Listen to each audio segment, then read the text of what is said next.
last is Wilder, Fury, and Anthony Joshua. So Wilder and Fury have signed to fight after it all kicked off. I said I didn't think it was going to get round to it, but apparently arbitration turned around and said you contractually obliged, unless you want to pay Wilder 20 million or whatever it was, you've got to fight him. And Fury just wants to fight, so he said yeah.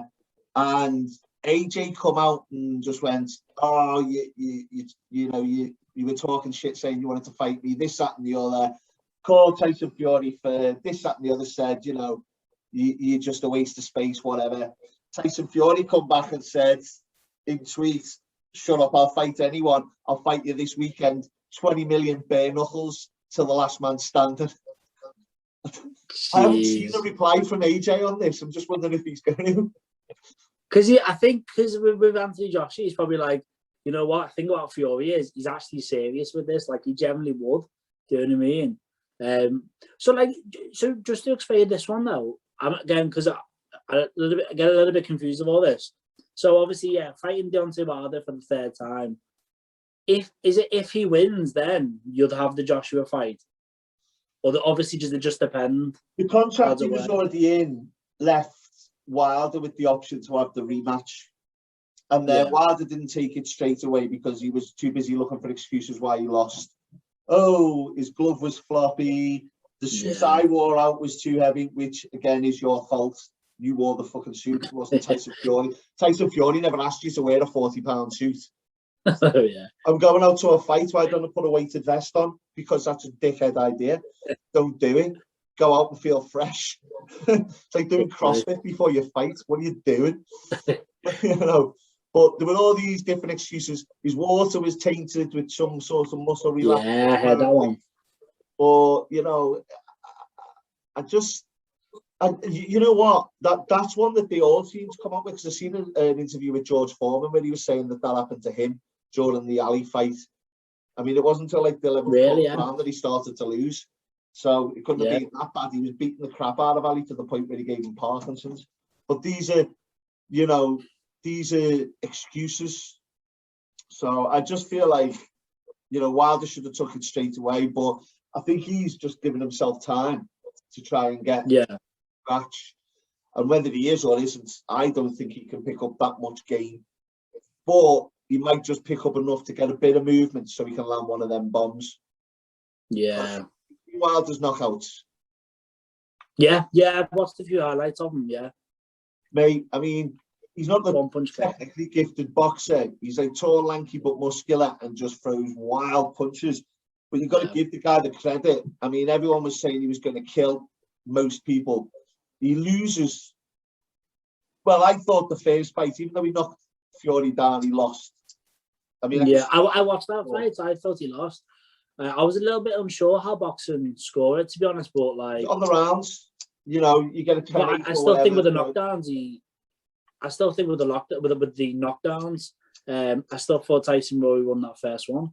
Yeah, and so do I. Yeah.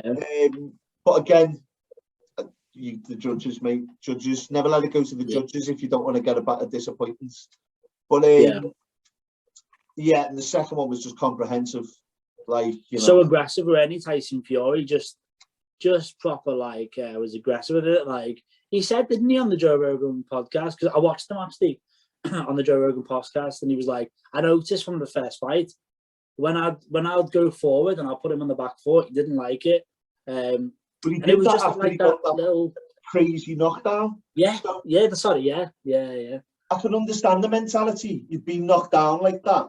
And then you get back up and you just cover him for the next round or two. But he got up like nothing had happened, although he was down, out, and just ploughed through him and looked like he could have gone on to win it. So in my eyes, he was, that's the rules. What do you think happens in the third fight then? If you had to we'll probably do another video close to the time to break it down, but just I still see Fury winning. You see, I think he's fighting out of Kronk Gym. I think he is at the minute. I've seen him putting stuff on about Kronk at the minute. And that's where Tommy Hearns was out of, if you remember Tommy Hearns.